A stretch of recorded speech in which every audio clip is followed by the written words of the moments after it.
দেখ 2 এ 3।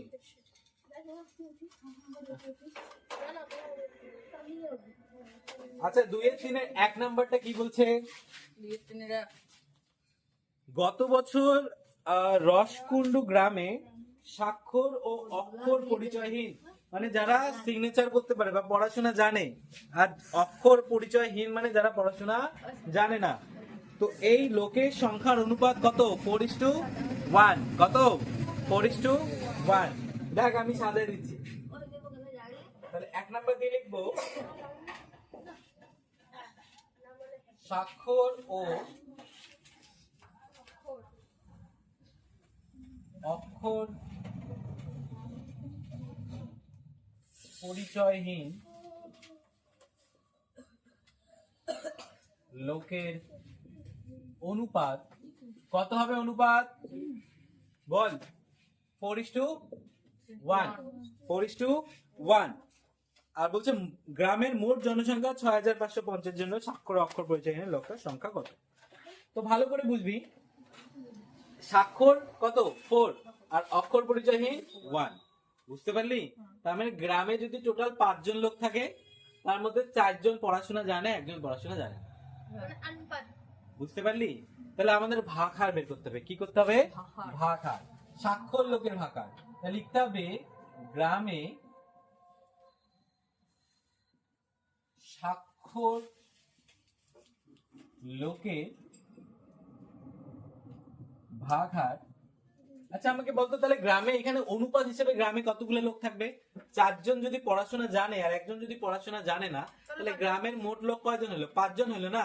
তার মানে আমরা বলতে পারি 5 জনের মধ্যে 4 জন পড়াশোনা জানে আর 5 জনের মধ্যে 1 জন জানে না। তাহলে স্বাক্ষর লোক মানে পড়াশোনা জানে কতজন? 4/5, তাই না? টোটাল কতজন লোক? 5 জন, তার মধ্যে 4 জন পড়াশোনা জানে। আমরা কি লিখলাম? 4/5। সেম ভাবে গ্রামের অক্ষর পরিচয়হীন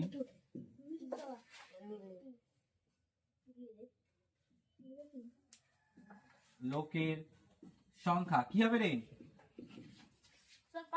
আপসু তাহলে কি অক্ষর পরিচয়হীন লোকের সংখ্যা কি হবে? 1/5 হবে না? বুঝতে পারলি?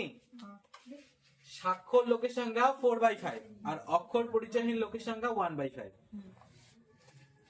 এবার আমাদের কি বলছে?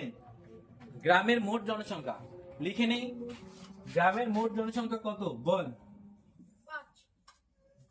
গ্রামের, ওটা তো আমরা ধরছি অনুপাত হিসেবে ধরছি 5। বইয়ে কি দেওয়া আছে? গ্রামের মোট জনসংখ্যা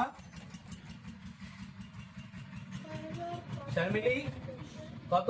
মোট জনসংখ্যা 6550। বই আছে না?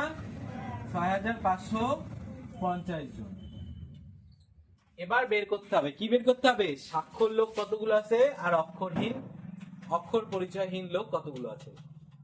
এটুকু বুঝতে তুই পরে তুলে নে, পরে তুলে নে, আগে বস, আমি সময় দেবো তো তোলার জন্য। এটুকু বুঝতে পারলি সবাই? বুঝতে পেরেছিস? এবার দেখ এই ভাগারটা বুঝতে পারলি? এই ভাগারটাই কিন্তু মেন। ভাগারটা বুঝতে পারলি? 4/5 আর 1/5। কেন 4/5 লিখবো আর কেন 1/5 লিখলাম? কে বলতে পারবি?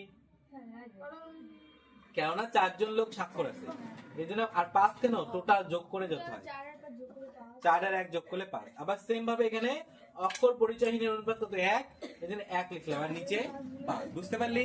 আর গ্রামের মোট জনসংখ্যা কত? 6550 জন। এবার আমরা লিখবো সুতরাং স্বাক্ষর লোকের সংখ্যা হবে, স্বাক্ষর লোকের ভাগহার কত? 4/5 না? আমরা লিখবো 4/5 গুণ মোট জনসংখ্যা কত? 6550। লিখবো 6550। এটা বুঝতে পারলি? যখন স্বাক্ষর লোকের সংখ্যা বের করলাম, স্বাক্ষর লোকের ভাগহারটা তার সঙ্গে গুণ করলাম গ্রামের মোট জনসংখ্যা। সুলতানা পরে তোর, আগে বল। কি করলাম, ভাগাড়ের সঙ্গে মোট জনসংখ্যা গুণ করে দিলাম, মনে থাকবে? এটাকে কাটাকাটি করলে কি হবে আমাদের, এটা উত্তর বের হয়ে যাবে। এখানে কয়টা উত্তর চাইছে, দুইটা না? একটা স্বাক্ষর লোকের আর একটা অক্ষর পরিচয়হীন লোকের। আচ্ছা, স্বাক্ষর লোকেরটা করতে গেলে কি, এটা ভাগ করতে হবে, 5 দিয়ে এটাকে ভাগ করে দেই। 5 একে 5, 3 5 15, 5 একে 5, 0, 1310, 4 দিয়ে করলে 4 0 0, 4 একে 4। হ্যাঁ বল। হ্যাঁ ফোন হচ্ছে। আসুক। 4 0 0, 4 একে 4, 3 4 12 2, ওটা দাও তো মরে যাচ্ছে। তারপর 3 4 12 2 হাতে 1, 4 কে 4 একে 5, তাহলে কত হলো? 5240 জন। 5240 জন, বুঝতে পারলি? এটা কি বের হলো? স্বাক্ষর লোকের সংখ্যা, স্বাক্ষর লোকের সংখ্যা। এবার কি বের করব? অক্ষর পরিচয়হীন লোকের সংখ্যা। তাহলে আবার সুতরাং দিয়ে কি লিখবো? অক্ষর